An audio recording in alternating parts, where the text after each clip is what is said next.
아담족, 한웅족과 한민족.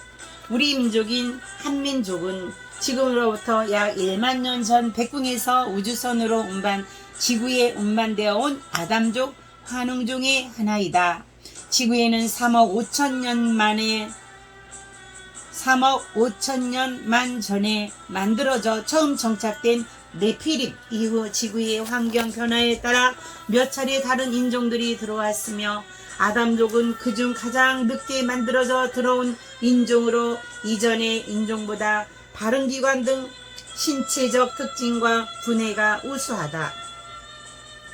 아담족은 몽고 인종이라고도 불리우는데 태어날 때 엉덩이에 푼멍이 든 것처럼 보이는 몽고 반점을 갖고 있는 것이 특징이다. 현재 아담족은 한반도의 한민족을 비롯하여 중국인의 일부, 유대인, 몽고인, 아메리카, 인디언 등이 모두 해당되며 일본에도 우리 민족이 건너감으로써 아담족의 피가 흐르고 있다. 아담족은 원래 지금의 메소포타미아 수메르 지역 일대의 텐산 산맥 부근에 살았으나 후에 일부는 중동 지역에 자리 잡고 일부는 동쪽으로 이동하여 몽고 초원지대를 누비며 중국의 일부 지방과 한반도로 내려오고 다른 일부는 얼어붙은 베링해를 건너 알래스카를 지나 아메리카 대륙으로 들어간 인디안이 되었다.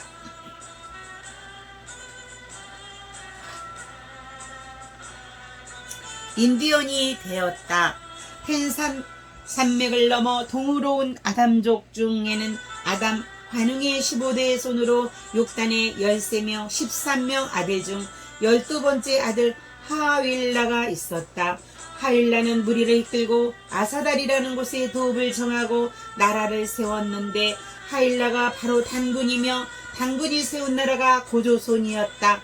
단군을 그냥 단군이라고 하지 않고 단군 할아버지라고 하는 이유는 하윌라 단군을 육손들의 하윌라 아버지라 부른 데서 연유한다. 즉 단군 하윌라 아버지라고 부른 것이 후에 단군 할아버지로 굳혀진 것이다. 단군이 고조선을 세운 날을 개천절이다.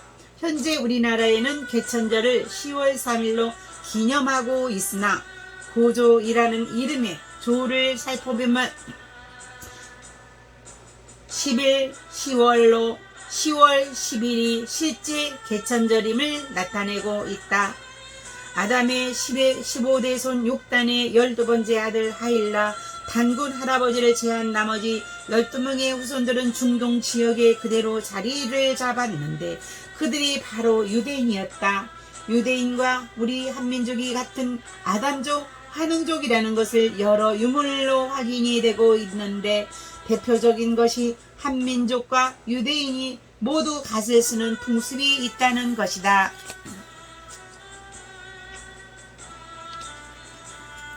한민족의 우수성. 한민족은 1만여 년의 역사 속에 하늘의 말씀인 천부경과 삼일신고, 참전제경과 같은 민족 경전과 고조선 건국이념인 홍익인간 제세이화의 이상을 가지고 효제 충신 예의 염치의 8대 민족정신을 지키며 동방 예의지국으로서 주변 민족에게 모범을 보여왔다. 숱한 외침을 받으면서도 먼저 남의 나라를 침략하지 않고 나라가 풍전등화의 위기에 놓이면 분연히 일어나 목숨을 초계같이 버리서까지 이 땅을 지키고 혈통의 대를 이어왔다. 우수의 두뇌의 우리 민족은 우리만의 말을 가졌을 뿐만 아니라 문자를 창안하여 사용했다. 한자와 한글은 한민족이 만든 문자이다. 구약 성경은 한자와 상관관계가 깊다. 예를 들면 구약의 창세기에 하느님이 흙으로 사람을 빚어 코에 숨을 불어넣어 살아있는 사람이 되게 했다는 창조 실화가 있는데 한자 조를 설명한 내용이다.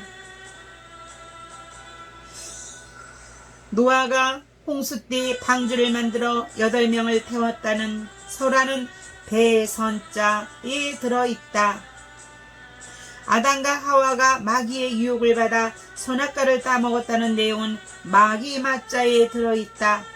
이처럼 구약과 한자는 연관성이 깊은데 이는 우리 민족이 수메르 지역과 단산산맥 이론에 살았던 주인공들이 였음을 말해준다고 하겠다.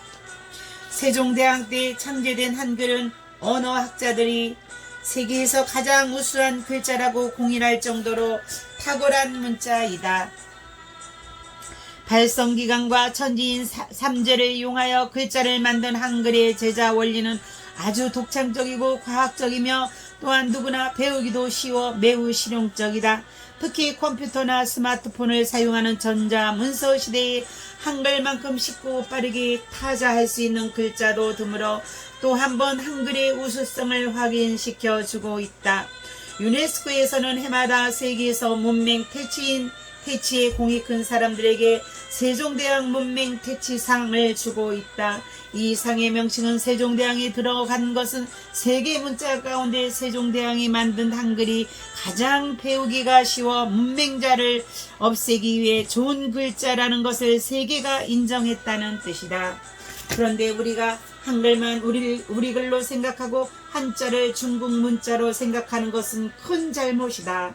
한자와 한글은 각각 뜻글자, 소리글자와 음과 양의 관계이며 모두 우리 민족이 만든 문자이다. 노아와 홍수 이야기를 반영한 한자에서 볼 수 있듯이 한자는 당시 수메르 지역에 살았던 우리 한민족의 조상들이 만든 글자이고 우리 민족이 중국 지역으로 넘어가 넓은 지역을 차지하고 살게 되면서 그곳에 있던 한족들에게 전파되었을 뿐인 것이다.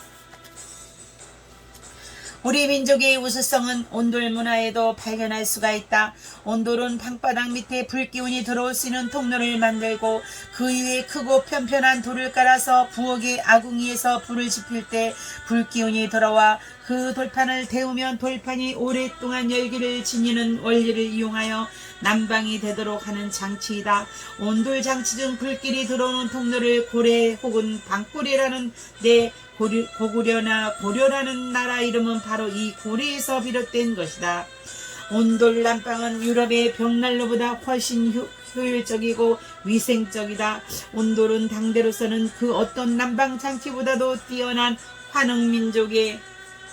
환흥종만의 문화이다. 오늘날 우리 민족은 6.25의 잿더미에서 한강의 기적을 이루고 세계 12위 경제 대국을 자랑하고 있다. 전 세계 한류 열풍을 일으키는가 하면 세계적인 IT 강국으로서 세계를 선도하고 있다.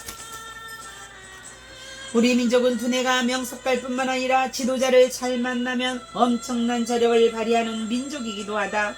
위대한 지도자 박정희 대통령을 만나 6.25의 잿더미와 보릿고개에서 허덕일 뿐만 아니라 변변한 자원조차 없던 우리나라가 비약적인 발전을 이루어 세계 경제 대국이 된 것이 그 신뢰이다.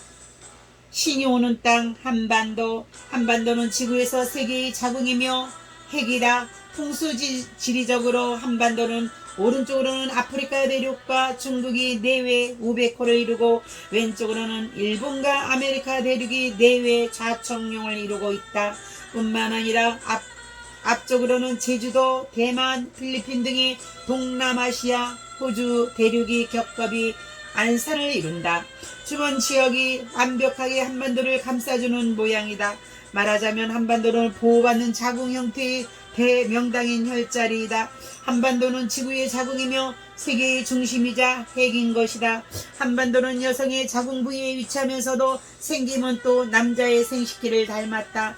음양의 모습을 다 갖추고 있다. 그래서 한반도는 음양이 가치한 잉태와 분만의 자리이다. 주역 8개상으로도 한반도는 간방, 동북방에 해당되는데 간방은 한 주기를 마무리하고 다시 시작을 하는 곳으로 해석된다. 말하자면 한반도는 시작의 자리 간방이면서 음양이 같이하여 잉태와 분만을 하여 중앙토이며 핵에 해당하는 것이다. 핵인 가닥에 한반도가 내뿜는 기 에너지는 세계 어느 곳보다도 강력하다. 한반도의 기운이 그러하다 보니 한반도에서는 사람도 풀도 물고기도 강력한 농축 에너지를 지니고 있다. 세계 어디를 가도 한국 민족처럼 생활력이 강한 민족은 드물다. 독일이 150년 걸려 이룬 산업 발전을 우리나라가 단 15년 만에 해낸 것도 한반도의 기운에서 유래한 한국인의 강력한 에너지와 무관하지가 않다. 우리나라의 인삼처럼 약효가 뛰어난 인삼이 없으며 태평양을 헤엄치던 물고기가 우리나라 해역에 들어오면 맛이 달라진다는 이야기도 있듯이 한반도의 기운은 매우 특출하다. 그러면 왜 유독 한반도의 지구의 핵이며 강력한 기운을 가지고 있는 것인가? 그것은 하늘의 지구를 만들 때 한반도의 역할을 지구의 핵, 결실과 시작하는 곳으로 만들어 놓았기 때문이다. 하늘이 인간의 몸으로 화신하여 지구에 와서 인류의 추수와 새 시대를 여는 하늘의 역사를 할 때는 대비하여 그렇게 설계해 놓은 것이다. 따라서 창조주의 화신이 한반도에 오게 되는 것은 예정된 것으로 우주적 섭리의 일환이다. 그리고 가장 우수한 신체적 특징과 두뇌를 가진 환웅족의 일부를 수메르와 텐산산맥 일대에서부터 한반도에 들어오게 한 것도 하늘의 섭리에 따른 것이었으며 장차 신인이 와서 세상을 밝게 비출 것을 암시한 천부경을 한 민족에게 내려준 것도 하늘의 뜻이었다고 볼 수가 있다. 그리하여 홍익인간 제세이와의 이념과 효제, 충신, 예의, 염치의 훌륭한 민족 정신을 지니고 숱한 외침을 겪으면서 불굴의 의지와 인내심을 기르도록 한 것도 장차 하늘이 한민족을 쓰기 위해 섭리가 작용한 것이다. 그리해야 본체가 가장 우수하면서도 아름다운 정신을 지닌 민족의 몸을 잇고 그 민족을 앞세워 세상의 신정정치를 펼칠 수 있기 때문이다. 유대인, 만주족, 몽고인, 일본인, 인디언 등이 모두 같은 아담족이나 그들은 한반도라는 지구의 핵이 아닌 곳에 살기 때문에 주인공들이 선봉에 설 수가 없다. 그리고 비록 아담족 속일지라도 명석한 두뇌를 이용하여 엄청난 부를 쌓으면서도 선민의식에 빠져 자만하고 이웃을 돌아보지 않은 경우 오히려 하늘이 철퇴를 맞을 수가 있다. 그동안 한반도가 주변국들의 수많은 외침을 받으며 나라가 없어지는 위기를 받기도 하였으나 그 어떤 나라도 결국은 차지하지 못하고 도로 내놓고 많은 마치 고슴도치와 같은 존재였던 것도 이곳이 하늘이 임하는 땅이기 때문이다. 하늘이 통치하는 시대가 오다. 국가와 국민, 기본적으로 국가는 개인들이 계약을 통해 형성한 공동체이다. 국민은 국가의 구성원으로서 국가가 무엇인지, 국민 자신의 권리에는 국민이 무엇인지, 국가를 운영하는 원칙은 무엇인지 등을 알 필요가 있다. 또 국가의 주인으로서 자신의 권리를 행사하고 국가 발전에 기여할 수가 있어야 한다. 국가의 5대 요소는 국가를 이루고 유지 발전해 나가기 위해서는 필수적으로 있어야 할 5가지 요소가 있다. 이를 국가의 5대 요소라고 하며 국가 존립, 국가 기능, 국가 분야, 국가 목적, 국가 미래가 그것이다. 국가 존립은 국가의 성립 여부가 결정되는 가장 기본적인 요소이다. 국가 존립은 3가지 요소는 국민, 주권, 영토이다. 즉 국가 존립은 3요소는 국가를 구성하는 필수 요소로서 이 중 하나라도 없으면 국가라고 볼 수가 없다. 주권이란 국가 공동체의 의사를 스스로 결정하는 최종적 지위와 권위를 뜻하는 말로 주권을 누가 갖느냐에 따라 국민이 가지면 민주주의 국가, 왕이 가지면 왕정국가, 국민 헌법 제정에 있어 국민의 합의 절차를 거침과 왕이 가지면 입헌군주국가라고 된다. 우리나라와 같이 국민이 주권인 투표권을 행사하여 대표를 뽑아 정치를 하는 간접 민주주의 국가는 얼핏 이상적인 정치 체제처럼 보이나 사실은 유능하고 현명한 대표자가 선출되기가 힘들고 뽑힌 대표자는 다음 선거를 위해 국민의 눈치를 볼 수밖에 없어 진정으로 국민과 국가를 위해 일하기보다는 국민의 인기에만 영합하는 포퓰리즘에 빠지기 쉬운 치명적인 단점이 있다. 진정으로 국민에게 이롭고 국민이 주인이 되게 하는 올바른 정치는 섭리를 아는 정치를 하는 것이다. 국가 기능, 국민, 주권, 영토를 갖추어 국가가 구성되어 국가 존립이 가능해졌으면 나라가 국가가 원활하게 기능을 해야 한다. 이러한 국가의 기능에는 문화, 정치, 경제가 있다. 문화적 기능, 정치적 기능, 경제적 기능이다. 이를 국가 기능의 3요소라고 한다.